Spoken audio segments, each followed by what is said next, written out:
Jangan lupa untuk subscribe YouTube channel Metro TV News dan nyalakan notifikasinya.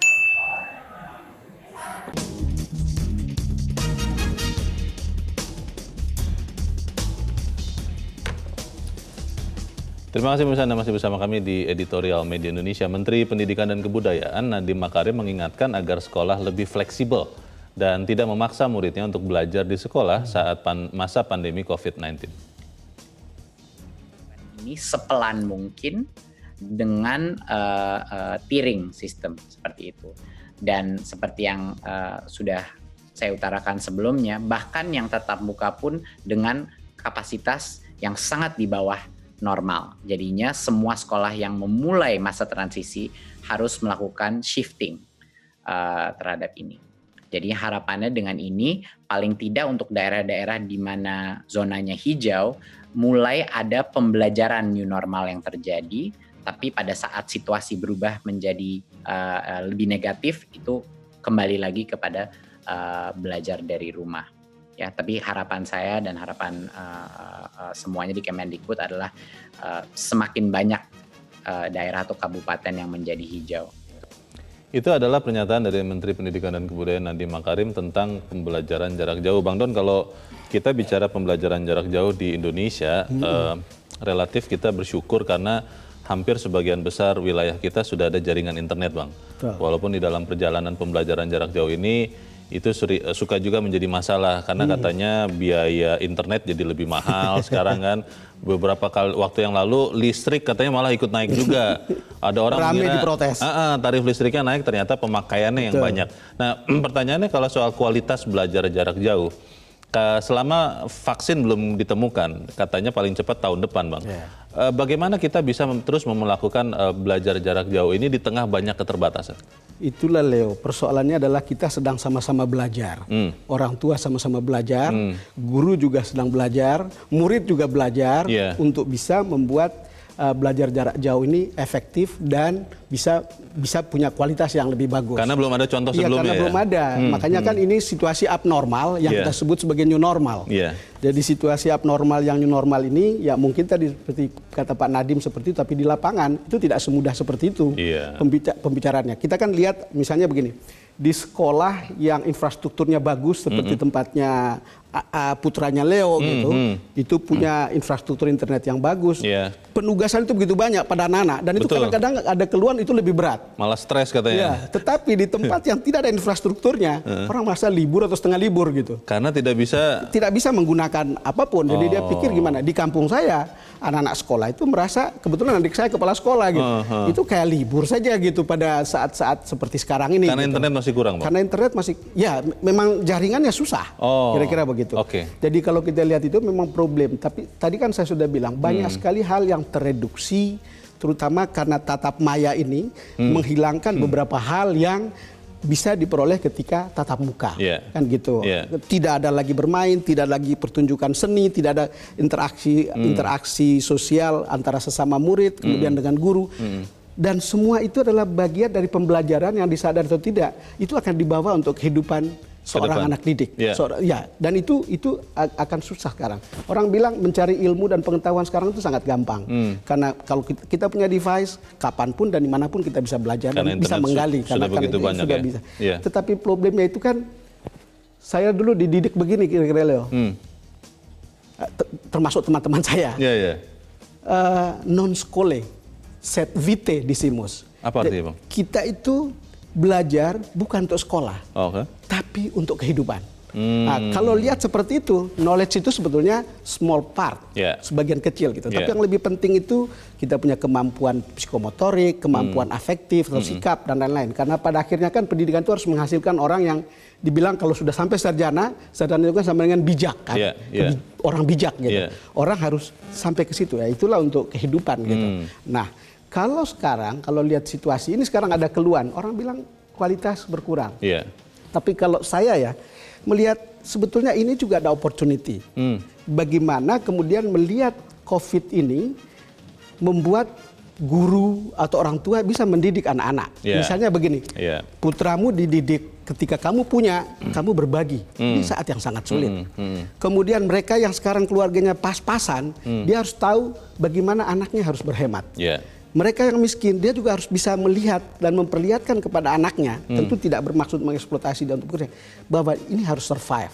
Jadi hal-hal seperti itu adalah bagian dari pendidikan yang tidak bisa kita dapatkan pada situasi lain, kecuali situasi sekarang. Dan itu akan terbawa. Ini sebuah generasi yang bisa membawa ingatan kolektif pada masa ini untuk kemudian dibawa ke masa depan. Dan itu bukan suatu hal yang kecil gitu. Itu hal yang sangat besar untuk kehidupan. Itu sesuatu yang sangat baik Bang Don, tapi masalahnya kalau kita bicara sistem pendidikan formal Bang, itu kan ada ujian nasional saja heboh begitu rupa. Nah, bagaimana di tengah pandemi ini sistem pembelajaran jarak jauh itu masih tetap klop dengan persyaratan harus lulus, harus ada ijazah, karena kalau itu tidak ada, ke depan mungkin repot Bang, tapi kita harus jeda dahulu Bang Don, dan kita akan lanjutkan. Pemirsa tetap bersama kami, Editorial Media Indonesia akan hadir sesaat lagi. Terima kasih pemirsa, Anda masih bersama kami. Kita di bagian akhir dari diskusi ini. Bang Don, kita coba dengarkan dulu Bang pendapat dari masyarakat bagaimana melihat kualitas pembelajaran jarak jauh. Kita sudah terhubung dengan pemirsa Metro TV di Cirebon, Jawa Barat. Ada Ibu Indra. Ibu Indra, selamat pagi. Selamat pagi Bung Leo dan Bung Salamun. Assalamualaikum warahmatullahi wabarakatuh, Metro TV. Waalaikumsalam warahmatullahi wabarakatuh. Bagaimana Bu Indra? Silakan Bu pendapatnya. Mengenai kualitas belajar ini, baik jarak jauh maupun tatap muka, sebenarnya adalah yang penting pelakunya, ujung tombaknya, guru dan peran serta orang tua. Yaitu jadi guru, pelaku, orang tua, peserta. Di zaman sekarang ini, orang tua yang di kota itu sudah berpikiran maju. Mereka sudah memperhatikan makanan yang sehat, pakaian yang pantas untuk anak-anaknya, dan prestasi sekolah. Bahkan kadang-kadang ada konotasi yang agak negatif lah katakan untuk memicu prestasi sekolah sedemikian rupa. Supaya dan ini merupakan tekanan juga sebetulnya untuk anak. Tapi itu sebagian kecil. Sementara kalau yang di desa itu guru-guru ini jangankan jaringan internet, listriknya aja nggak ada Bung Leo dan Bung Salamun. Jadi itu tatap mukanya itu yang mungkin sangat diperlukan. Nah, tapi bagus juga. Karena di situ akan terjadi sinergi yang lebih besar antara guru, orang tua murid, dan si anak sendiri untuk sama-sama belajar. Nah, jadi yang paling penting adalah pendidikan karakternya. Yakinkan bahwa anak-anak itu disayang dan merupakan mutiara yang nanti diharapkan untuk lebih menjayakan Indonesia ini. Terima kasih Bu Indra di Cirebon, Jawa Barat. Selamat pagi. Di belakang Bu Indra ada Pak Amrozi di Temanggung, Jawa Tengah. Pak Amrozi, selamat pagi. Selamat pagi, saya Pak Amrozi dari Beden, Temanggung, Jawa Tengah. Baik Pak Amrozi, silakan Pak pendapat Anda Pak. Begini, kalau menjaga kualitas belajar jarak jauh, kalau pelajaran-pelajaran yang tidak berbau matematika, saya kira tidak masalah. Tapi kalau sudah SMP ke atas, terutama SMA, yang berbau matematika, misalnya fisika, kimia, dan hitungan-hitungan lainnya, saya menyaksikan karena siswa itu kalau pelajaran yang berbau hitungan matematika itu pasti melihat cara gurunya mengayunkan tangan, menulisnya di papan tulis, dan omelannya guru itu diperhatikan betul. Tapi kalau yang di luar matematika, orang tua bisa mengajari, gitu Pak. Itu ya Pak Amrozi ya. Terima kasih untuk pendapat Anda dari Temanggung, Jawa Tengah. Selamat pagi Pak. Di belakang Pak Amrozi ada Pak Iwan di Jember, Jawa Timur. Pak Iwan, selamat pagi. Selamat pagi Bung Salamun dan Bung Leo.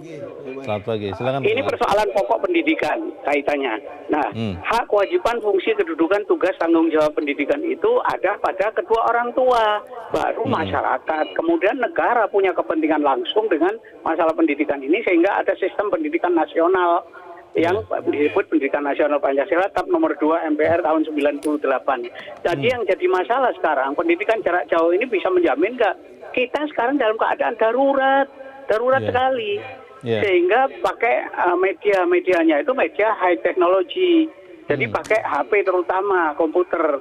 Nah, untuk itulah yang jadi masalah pokoknya adalah orang tua ini tidak selalu pendidikan ini mahal harganya.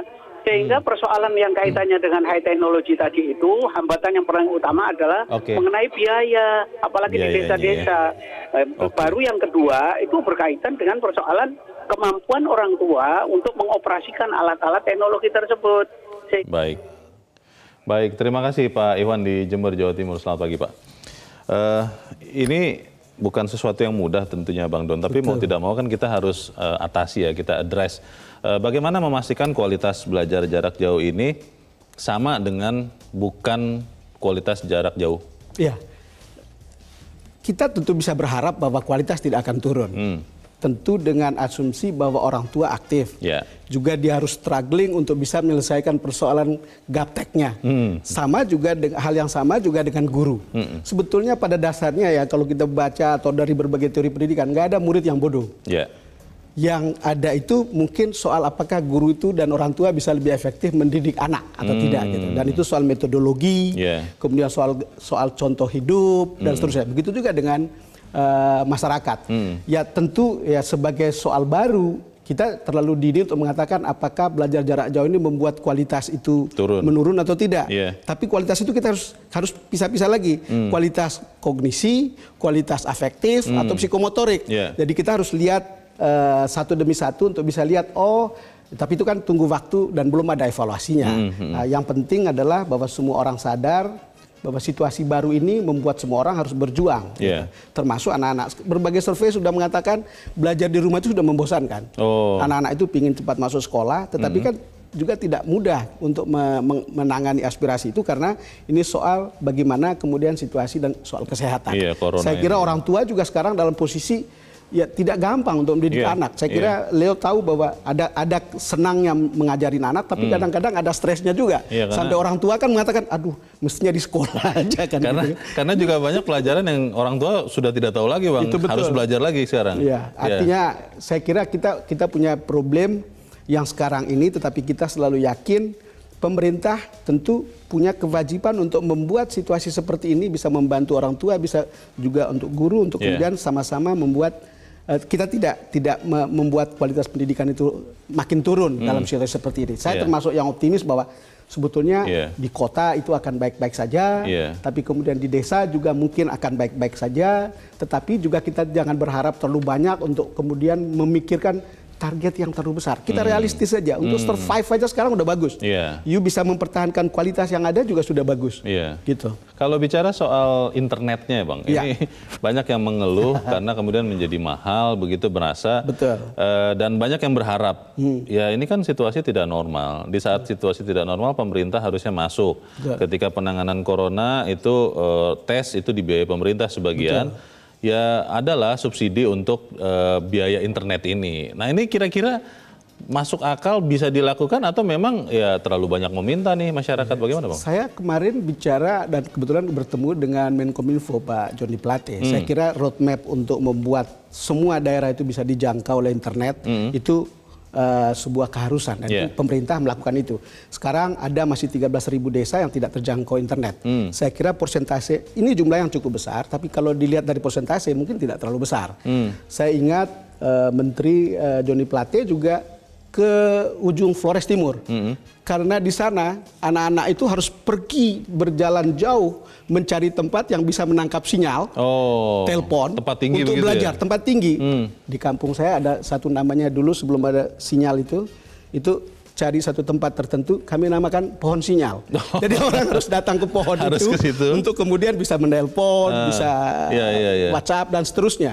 Nah, Saya rasa ketika kasus di Flores Timur itu Menteri Joni ke sana lalu kemudian diselesaikan.